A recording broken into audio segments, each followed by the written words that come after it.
আমার খবর।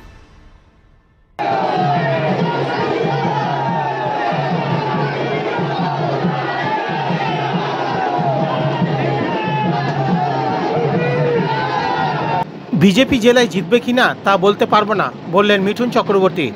এদিন বীরভূম লোকসভা কেন্দ্রের বিজেপি প্রার্থী দেবতনু ভট্টাচার্যের হয়ে রোড শোয়ে অংশগ্রহণ করেন অভিনেতা বিজেপি নেতা মিঠুন চক্রবর্তী।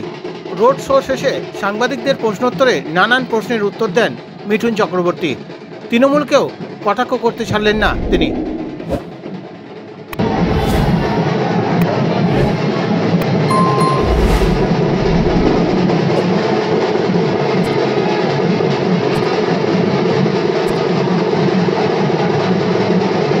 এই জন্য আমি আমার ক্যাডারদের বারবার বলছি, তৃণমূলের অফিস বা তৃণমূলের কোনো ফাংশন ওখান থেকে 2 কিলোমিটার দূরে থাকবে।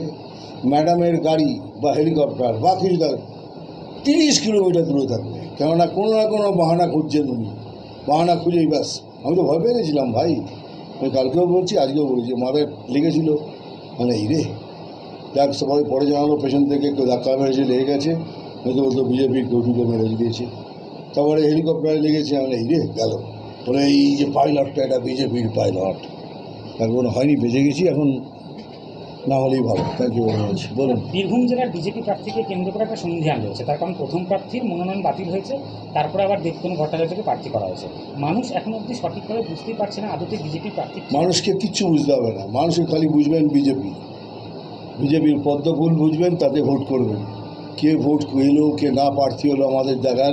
আমাদের একটাই মুখ, নরেন্দ্র মোদীজি, আমাদের স্যার নরেন্দ্রজি মোদীজি, ওটাই আমার নাম ফেস, বাকিগুলো সব আমরা বসিয়েছি। পদ্ম ফুল ওটা ইম্পর্টেন্ট, ওই ছোটো ছোটো ফুল নয়, বড় ফুল পদ্ম।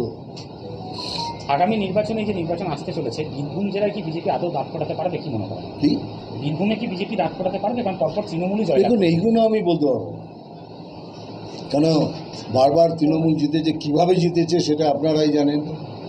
এর আগে যিনি ছিলেন উনি তো ওপেনলি বলতেন কীভাবে ভোট করতে হবে। এইসব বলে আমাকে প্রশ্ন করতে লাভ নেই। আমি বলবো কি এইবার চান্স আছে ডেফিনেটলি। রাম লালা अभी चमत्कार दिखाएगा। প্রার্থী চেঞ্জ হওয়ার পর অনেক বিজেপি কর্মী নিরাশ হয়ে গেছে। কি বলছেন? প্রার্থী চেঞ্জ হওয়ার পর বিজেপি কেন নিরাশ হয়েছেন কেন? এটা আপনি বলছেন। কে বিজেপি যে প্রার্থী উনি কি ওনা ওই যে ছিলেন তার হয়ে কাজ করছিলেন না বিজেপির হয়ে কাজ করছিলেন? বলুন সেটা আগে। কর্মীরাই জানেন। তাহলে কেন বলছেন যে তারা নিরাশ হয়েছেন? তারা তো বিজেপির জন্য কাজ করছে, কোনো প্রার্থীর জন্য না। আমরা প্রার্থী কেন্দ্রিক পার্টি নয়, আমরা পার্টি কেন্দ্রিক। আমাদের পার্টি যা বলবে সেটা লাস্ট, তারপরে ক্যান্ডিডেট। আমাদের প্রথমে আমরা দেশ, তারপরে পার্টি, তারপরে প্রার্থী। অনলি থিং যে আমাদের রিসোর্সেস বাড়াতে হবে।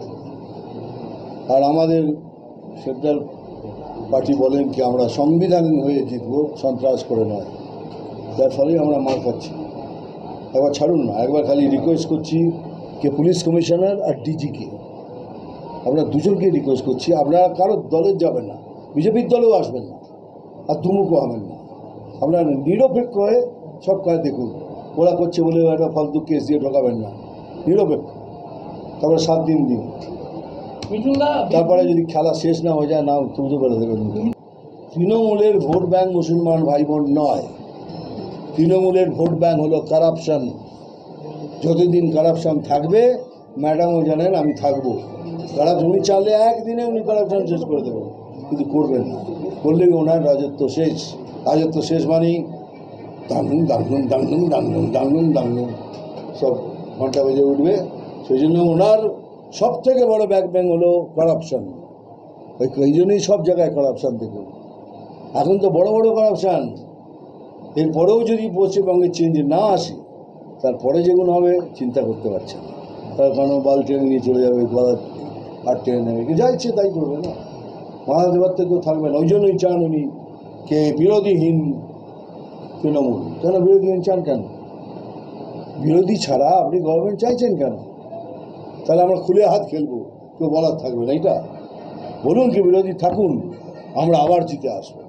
জেলা স্বাস্থ্য পরিষেবায় নতুন দিনের সূচনা। এমআরআই, রেডিওস্কোপি, সিটি স্ক্যান পরিষেবা এবার শান্তিনিকেতন মেডিকেল কলেজ ও হাসপাতালে। পাওয়া যাচ্ছে অত্যাধুনিক ব্লাড ব্যাংক ও প্যাথোলজি ল্যাবের সুবিধা রয়েছে। 10 টাকায় ডাক্তার দেখানো এবং ওষুধে 62.5% পর্যন্ত ছাড়ের সুবিধা। তাই আর দেরি কেন, আজই আপনার প্রিয়জনের চিকিৎসার জন্য আসুন আন্তর্জাতিক পরিকাঠামো আর অত্যাধুনিক প্রযুক্তি নিয়ে গড়ে ওঠা শান্তিনিকেতন মেডিকেল কলেজ ও হাসপাতালে। দেখতে চোখ রাখুন আমাদের ফেসবুক ও ইউটিউব চ্যানেলে।